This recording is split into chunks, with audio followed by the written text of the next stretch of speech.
We're back with another fantasy football wide receivers tier list here. Today I'll be talking through my top 30 wide receivers for week 5 fantasy action and breaking down how I see these games playing out here, why I value certain players in various ways, and how I think this week's games will break down. So stay tuned, take notes for your fantasy teams this week, prepare yourself for what to expect from these players in week 5 action, and let's dive in. As always, if you're new around here, drop down, smash that subscribe button, turn the bell on. We've got a new week 5 playlist out for fantasy advice for this week's games, and you guys can check out all that stuff and the new additions we make here towards the end of the week as I continue to post multiple videos every single day until Sunday kicks off here. So breaking down the tiers very quick, giving you guys a quick analysis of what to expect here. If you're new, if you're not, skip ahead 30 seconds or so, and we'll be diving into the Elite Wide Receiver 1 tier, which are my top players for the week. There's usually 5 or 6 names in this group, the guys that I expect to be the best levels of producers in this week's games.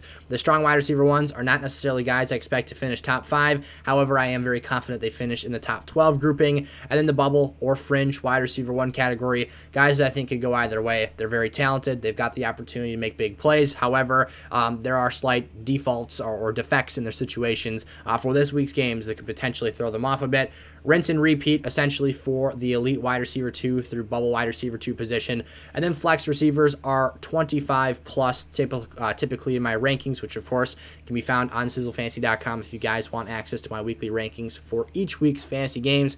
Costs just over $1 a week to get access to my broken down rankings, top 48 players for running backs, receivers, quarterbacks, tight ends, and defensive rankings all on there as well. So for this tiers list, I named that last tier the flex position group because I think it's a little bit more advantageous to have that flex ceiling be a wide receiver here. So just last little note there. So let's dive into the first tier here. All right, here we go. As you guys are watching, as always, left to right here from top to bottom is the rankings to follow along. Every once in a while, I will drop the number that we're on here. So Cooper Kupp starting off against Dallas is my wide receiver 1 here. You know, I can't say I'm surprised to see him as now my anticipated back-to-back wide receiver 1 for this year. We initially had Justin Jefferson ranked that way in the offseason. He balled out last week, but Cooper Kupp has far and away been the more consistent option. He is leading the league in targets right now and is totally going nuts. 14 receptions on 19 targets last week. Like, Matt Stafford literally snaps the ball, looks at Cooper Kupp. If he's not open, he looks off the safety and then looks back at Cooper Kupp, and this is literally not an exaggeration. So he's getting peppered in looks every single week. He's really good after the catch, phenomenal route runner, and he's literally the focal point and only thing currently working for this Rams offensive approach. Stephon Diggs next up here against Pittsburgh. This is going to have to happen early in this game, but I do think Stephon produces as the alpha wide receiver 1 for this team. They're 14-point favorites right now against Pittsburgh, so if this game gets out of hand and they stop passing the ball late, could knock them down a tier here, but him and Josh Allen having a tie to arguably the best quarterback in football right now, between him or Patrick Mahomes, whatever you want to go, doesn't really matter. The elite quarterback plays there, and Stephon Diggs, an elite route runner and playmaker, obviously adds fuel to that fire. Justin Jefferson against Chicago this week. There is not a soul in that secondary that can cover Justin Jefferson right now. If they're able to get similar looks that they got last week against New Orleans, he's going to have a field day. If you give him soft coverage and allow him to run routes underneath and just totally, cross up and cook your defensive backs, good luck covering Justin Jefferson, just like Cooper Kupp to a smaller extent. We'll say that. Again, giving Kupp the benefit of the doubt here. Jefferson's the focal point of this offense. They want to feed him the rock every single down of the game that they can in the passing situations for this team. Now, we've seen Adam Thielen get himself a bit more involved the past couple of weeks, which is a positive for Minnesota's offense. But again, just as the offense runs through Cooper Kupp in LA, Justin Jefferson is the preferred motor for this football team. Jamar Chase taking on Baltimore here, a matchup he absolutely cooked in 2 games last season. Now we're seeing a lot more double coverage, a lot more too high shell safety looks over top Jamar Chase here, preventing big splash and impactful plays. However, I'm still respecting the player here. I'm still respecting the Cincinnati offense. I think that Jamar Chase, while he is sliding down my rankings here for rest of season a little bit, still someone I value very highly. Baltimore's secondary has allowed some blips and humongous games, aka the Miami Dolphins earlier this season, to take place, so opportunity is there for that. Devontae Adams, second in targets in the league right now, taking on Kansas City as touchdown underdogs. This is important. because I'm expecting a necessity for a high number of points to be scored here by this Las Vegas Raiders offense. Now, Devontae has been, again, a target magnet, second overall in the NFL right now, behind just Cooper Kupp. He's going to be involved, and it seems like him and Derek Carr are starting to pick things back up where they started at the beginning of the season. He had a couple down weeks, scored touchdowns, but wasn't really converting on the looks he was getting. So good to see that double-digit target performance last week turn into a very productive game against Denver, and ultimately lands him back in this tier after possibly having him drop had he had another stinker game, or not really a stinker game, but below elite wide receiver 1 levels of production. And then finally here, Deebo Samuel. So what you've got from Deebo Samuel taking on Carolina -6.5 this week is an offense that I expect to just beat up and bully Carolina for the first 2.5, 3 quarters of this game. I think they're going to win huge here. And Deebo Samuel after the catch, so hard to tackle, so hard to bring down. We saw this against LA last week. It doesn't really matter what the coverage is against Deebo because they're going to get him the ball at the line of scrimmage and ask him to do work after the catch. So if you get blocking schemes out in space for him, he's going to absolutely go out there and crush it. And he's been awesome with Jimmy G back at the helm. All right, now let's move into my strong wide receiver 1 tier here for this week's game, starting out with Tyreek Hill taking on the Jets. Now, the only reason he's not in the elite wide receiver 1 tier for me here is because Tua is out for this game. I personally don't view Teddy Bridgewater as a super large decrease in quarterback play here, but what I do question is the ability to push the ball downfield with Teddy. I just think he's a little bit more reluctant to push that ball downfield to a Tyreek Hill, to a Jalen Waddle, which is why I'll see Jalen Waddle be ranked a little bit lower for me here this week. Now, they, of course, can still go totally bonkers and score a ton of points here if they're able to catch the ball underneath and make some wild stuff happen after the catch. Totally possible. Just for me, it does decrease the chances that that's the case, though, and that happens if they're not getting those downfield opportunities. Tyreek Hill, of course, is my highest ranked Dolphin receiver because I view him as the alpha in that offense. A.J. Brown against Arizona this week. AJ's been producing really strong wide receiver numbers here to start this season, wide receiver 1 numbers, that is, and I just have faith in this offense, in this matchup, to continue producing. We've seen him be very efficient here. We've also seen him have high target games. He's kind of given us the total package right now, and stuff very, very good to see here. Mike Evans versus Atlanta. Love this matchup here. The Bucs are favored by over a touchdown, so hopefully things don't get too out of hand here, but I do think that he has the opportunity that Tom needs a passing offense. This is the wide receiver 1 from last week. He doesn't need a passing offense. He needs playmakers in the passing game because after having no Mike Evans, Chris Godwin being out, and Julio being out, the weapons were getting so sparse there. And you could see last week having Evans back, he was the clear go-to guy for this team. Now another week of Chris Godwin being healthy here. Hopefully he gets more factored in. We've got him ranked for today's episode. But Mike Evans is still the clear number 1 option for this offense to me. Obviously has the best opportunity as a goal line receiver option. And I just think that the matchup, again, is here for the taking. He can win contested balls even if he's being covered by their best corner, A.J. Terrell. So, and then T. Higgins against Baltimore, other side of that matchup, or across the field, I should say, from Jamar Chase, or aligned on the other side of the field. You've got yourself your X and Z receivers for this offense, both extremely talented playmakers. T. Higgins actually has out-targeted Jamar Chase 26-25 in weeks 2 through 4, and has 2 touchdowns to Jamar Chase's 1 touchdown. So for me, the gap between Jamar and T. Higgins is shrinking right now, as he's been very impressive the last couple of games here. The bubble wide receiver 1's tier for me is very small today. Just CeeDee Lamb against the LA Rams. They are 4.5-point underdogs. The game script is not something I expect to play a huge factor in this contest, though. Really, this is just going to be, does Cooper Rush have the time to deliver the ball accurately to CeeDee Lamb in the pocket? If that's the case, if Aaron Donald's not totally wrecking this offensive line, I think CeeDee has himself a nice game. If not, in Cooper Rush, the fairy tale ends here, which, I'm not necessarily predicting that to happen. I think the Cowboys have a very strong chance to be very competitive in this game, but if that's the case, then CeeDee might fall into the wide receiver 2 or potentially even wide receiver 3 territory if this offense comes to a halt here. And then Jalen Waddle, same reasons we talked about with Tyreek Hill here. No Tua, I think you're going to have to do your job and just produce underneath with the high volume of yards after the catch.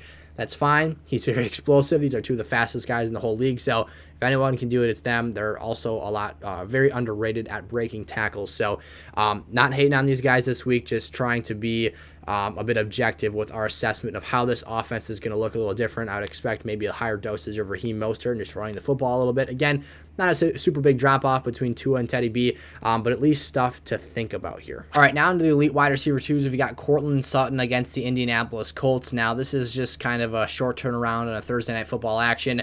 The big impact for me in this Denver Broncos offense right now is the loss of Javonte Williams. I'm interested to see, A, can Melvin Gordon by himself replicate the run game they need to keep this team balanced? And B, does this contribute to, again, in a short week, a higher dosage of the passing game because of Gordon's fumbling issues and the inconsistencies we've seen with him this season as kind of the 1B back for this team. So Sutton may be in line for more targets here. He's had 7 or more opportunities in every game this season. Very talented, large playmaker. Obviously has a great frame for the red zone as well. So you've got some talented guys in this Colts secondary. They're good at stopping and preventing big plays, but at the end of the day, this seems to be right now the number 1 receiver for this Broncos offense. Christian Kirk versus Houston this week. I think they bounced back. He had himself 9 targets, only caught 2 of them last week for a 22% catch rate. However, had 30 yards per catch, 2 catches, 60 yards. So I've said this every week, just raving about his usage and overall ability as a big slot receiver in this offense. Loved everything I've seen. I think Houston's matchup is exploitable for Kirk, who will be lining up all over the field this week. Michael Pittman Jr. on the other side of the Thursday night matchup. So both teams lose their starting running backs. The Colts, thankfully, just for hopefully this week's game. He'll have a long week to recover here heading into week 6. But for Jonathan Taylor being out, this is going to cause some issues with the Colts offense, plain and simple. They haven't ran the ball as much as I'd like to see them do this season, haven't stayed as honest and balanced as I think they should have. However, Michael Pittman's getting more opportunities and more work coming off of a season-low 6 target performance in week 4. I'll take it. He's been getting peppered in the red zone. He's been a guy, obviously, with a big frame and tremendous after-catch ability. I think he's got himself an opportunity to do well in this matchup. We did see the Raiders have some success throwing the football last week. We'll see what Matty Ice can get done in this game. And then Hollywood Brown against the Philadelphia Eagles. It's a tough secondary, but I think they're going to have a negative game script. I think Kyler Murray's going to have to fight his way back and try and make this a close game in the second half of this one. I just think that with how slow the Cardinals have started, with how fast the Eagles have started, you're looking at an ugly situation here. I think things could take a turn for the worse. However, late in this game, that could mean some freebie points in garbage time from Marquise Brown in our fantasy lineups. Like I said, it's a tough secondary, but you've got a good playmaker here and a guy who has had 11 or more targets in 3 straight games. All right, for those of you wondering, I should probably address this right now. So we're at the wide receiver 17 position. Mike Williams is popping up here. I do want to make 2 key notes. No Amon-Ra St. Brown and no Keenan Allen in today's rankings list. I just saw Amon-Ra St. Brown's head pop up down here. Here he is. And I'm not going to talk about him as much as I probably should, or some of you want me to, just because of the fact that his injury concerns, we don't know if he's playing. That ankle was pretty bad when he ended up getting hurt. I can't believe he finished that game and wasn't surprised at all to see him miss last week against Seattle. It was unfortunate that he did. I think that team might have won that game had he been out there. And then the other thing being Keenan Allen, via Wednesday, he did not practice again, so that hamstring's been a problem. If you're not practicing, I find it unlikely that you're going to play. And to be honest, for a hammy, a soft tissue issue, cutting is going to be a problem, and his ability to separate is going to be an issue because you just can't run at full speed. So for me, let's say he plays, I would put him as a bubble wide receiver 2. A lot of you are going to start him as a flex or something like that, a low-level wide receiver 2 if you have to.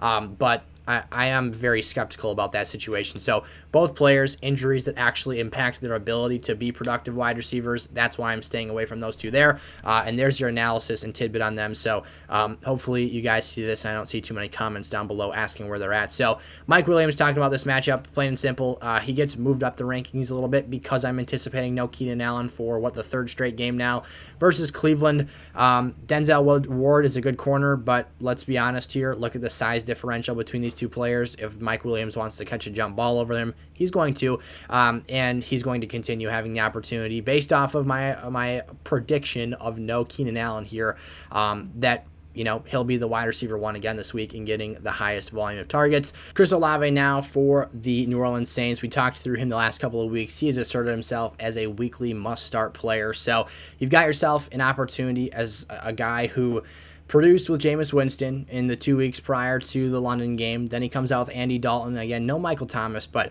still impressive to see him do what he did in that contest.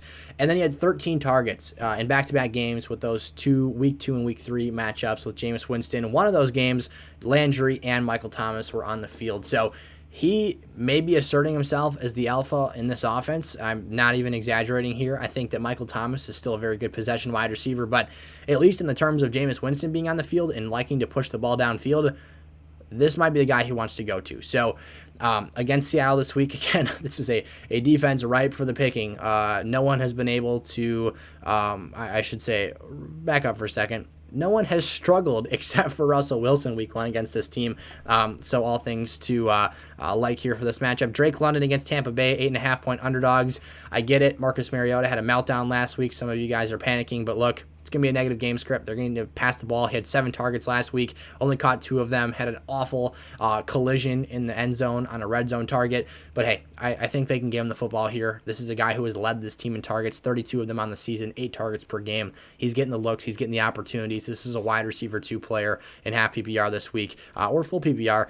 And then you got yourself Chris Godwin here next up against Atlanta. Another matchup. I really like this. He is going to be working out of the slot and seeing some favorable opportunities, mismatches. I think he could see himself kind of bounce back and have that, traditional Chris Godwin game here, kind of flashback Chris Godwin. Now, maybe he doesn't go for a humongous 20, 30-point game here, but 15, 16, 17 points, whatever the case might be, he could easily exceed my expectations for this game if he's able to thrive in this matchup. And again, TB12 able to start airing that football out. Now, the situation where he doesn't succeed, Tampa gets up big. He's not a part of that early scoring spree here.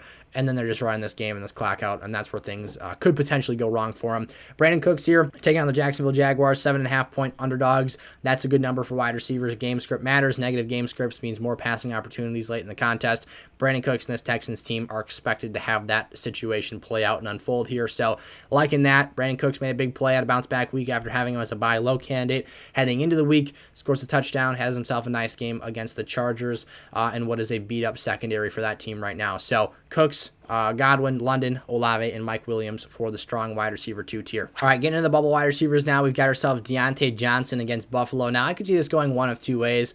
Either Deontay Johnson pops off, and this is the reason that he's in the bubble category here, because they're 14-point underdogs. They are absolutely 100% going to have to throw the football. They're going to be behind in this game and trailing, looking to catch up late.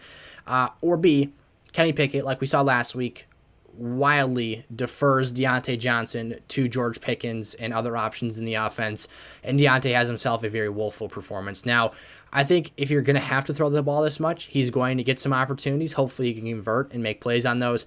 But that's the issue and the risk for me right now. As we saw last week, Najee Harris and Deontay Johnson had pretty bad second halves with Kenny Pickett at the helm against a Jets team, which is a lot less, held in higher regard as opposed to this Buffalo defensive group. Amari Cooper versus the Chargers this week. Had him as a start last week. That was a miserable fail. Only 4 targets, caught 1 pass for half a fantasy point and half PPR scoring in week 4. It was such a run-heavy game script against Atlanta. I think this team just knew, hey, if we can run the football and control the clock and really not make mistakes, self-inflicted injuries here, we're going to win this game. And they walked out there and they ran all over the Falcons. And for Amari Cooper here, this is a matchup against LA where it's a tougher matchup on paper. However, they're going to be more pass-dependent this week. You're not going to hold Justin Herbert to 17 points and really just be able to run the ball over them and win the game that way. So Amari Cooper should see some more opportunities. Hopefully he gets back to 6, 7, 8, 9, maybe even that 10, 11 target marker we saw him the 2 weeks prior to last week's game. Very talented receiver. Potentially could see J.C. Jackson back out there on the field. He's been practicing, so that would be unfortunate in terms of the difficulty of targets in that matchup. However, talented playmaker. He can get the job done. Rashad Bateman, he is only this low in my rankings here because of the foot issue. I love this matchup for the week. Cincinnati versus Baltimore is tied for having the 3rd highest over or under for the week at 48 total points. So what that means is you're expecting a shootout and a high-scoring performance here from both offenses. Bateman has not been a super high volume target player this season, but in a situation where this team is looking for points, he has made huge plays and scored huge touchdowns. Now, he's been a guy that I've advocated to sell low on, or sell high on, in the first couple weeks of the year. The volume has been a problem for me, and that ultimately might be his downfall and detriment this week. But I love the situation. Cincinnati secondary doesn't scare me too much, and you've got a guy who is extremely talented again and expecting a high-scoring game from these two teams. And then DK Metcalf here. Some players, overreacting after last week's games, the last couple of weeks here where he's been a beast. 22 targets, 200-plus yards, a touchdown. He's looked really good. He's made some huge plays throughout the first month of this season, but don't forget about those two stinkers yet early in the year. While Geno Smith is the highest quarterback completion percentage through the first month of a season ever, I believe, 77.8%, I haven't seen that produce ability for DK Metcalf in the tougher matchups this season. We saw week 1 against Denver, had a quieter game, had a lot of opportunities, and actually had a fumble in that contest on a screen pass. However, didn't necessarily capitalize on the highest ceiling numbers. San Francisco, week 2, he has a big play. It's called back due to a penalty. However, outside of that, they really held him in check there. And then it's been the last 2 games in really nice matchups where we've had him as a starter for our weekly lineup advice that he's thrived. And this week, I think that that's just a different situation here. Taking on New Orleans and Marshawn Lattimore, a cornerback who thrives against larger wide receivers where he can really rough them up and play physical. That's when he's in his element, and that's when he's playing his best version of NFL football. And for me, for DK Metcalf, that's a red flag and a warning sign here. So I'm being cautious heading into this week's games. I think that just the nature of Seattle's offense, it's unlikely he hits 3 weeks in a row here. I actually feel safer about the floor of his teammate Tyler Lockett, who we'll talk about here in just a second as a nice flex play. But for me, if you can avoid Metcalf and have a safer floor option, that's probably the direction I'd go this week. All right, we're giving you guys some bonus content today. I'm tossing 2 extra names, our wide receivers 1 through 32. We usually just do our top 30, but there's names I often want to talk about that don't make my top 30. So Terry McLaurin versus Tennessee this week. This is your classic boom or bust matchup. You're either going to have Carson Wentz go nuts, or he's going to totally get shut down, and this offense is going to crap the bed again, and it's going to be a total disaster. They're less than field goal underdogs against Tennessee, which is kind of head-scratching for me. But like I said, super talented player at the end of the day. His route running, his explosiveness, his speed is awesome. But we'll see if he actually gets, legitimate opportunities to produce, because like we'll talk about in his teammate in just a second here, the opportunities don't come nearly as easy. Tyler Lockett versus New Orleans on the other side of the offense here for Seattle. Now, the reason I like Lockett more is because I think he's going to have less attention from Marshawn Lattimore. I think that job, that responsibility is going to be directed more towards DK Metcalf, and that's kind of scary for DK, as I talked about earlier. For Lockett, though, he can easily get open on these other corners. I mean, they have some solid players, but Tyler Lockett's a very good route runner still.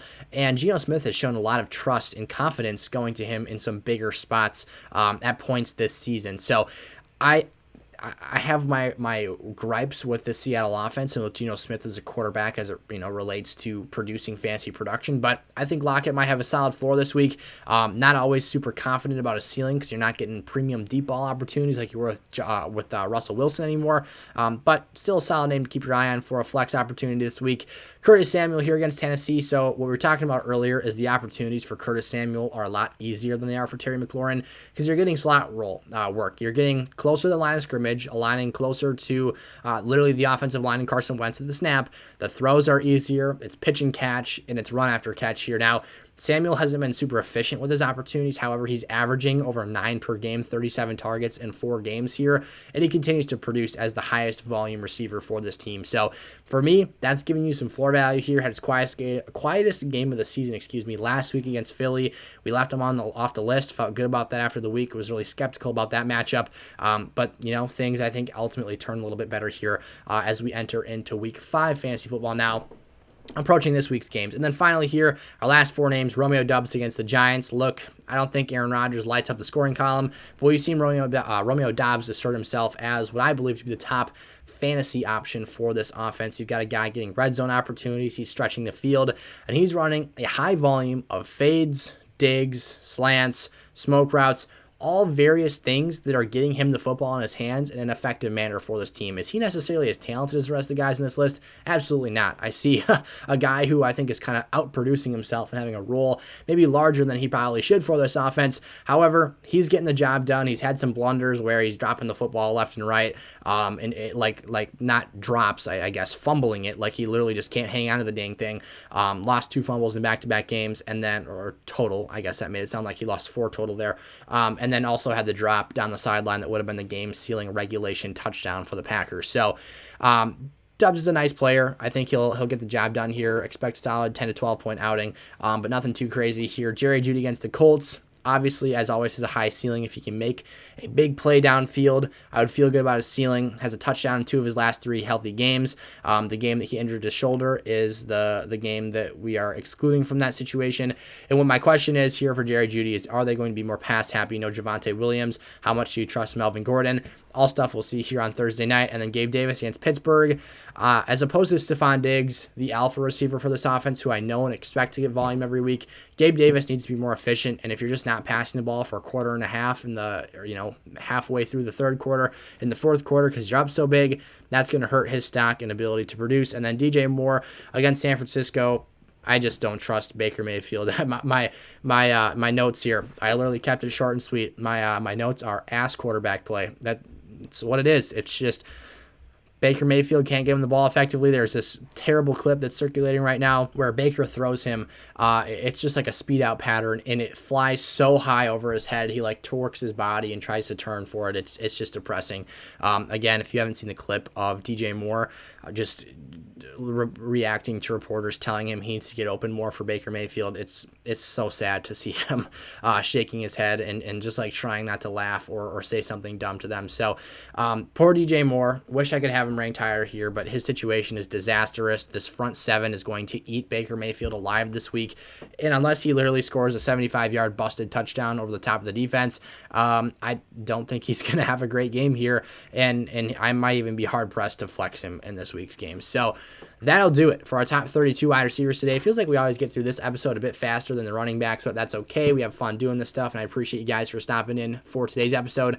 Check out our Week 5 playlist on the channel. Check out some of our other videos, of course, and subscribe if you're new around here. Hit that like button before you head on out, and I'll see you in the next one. Peace out.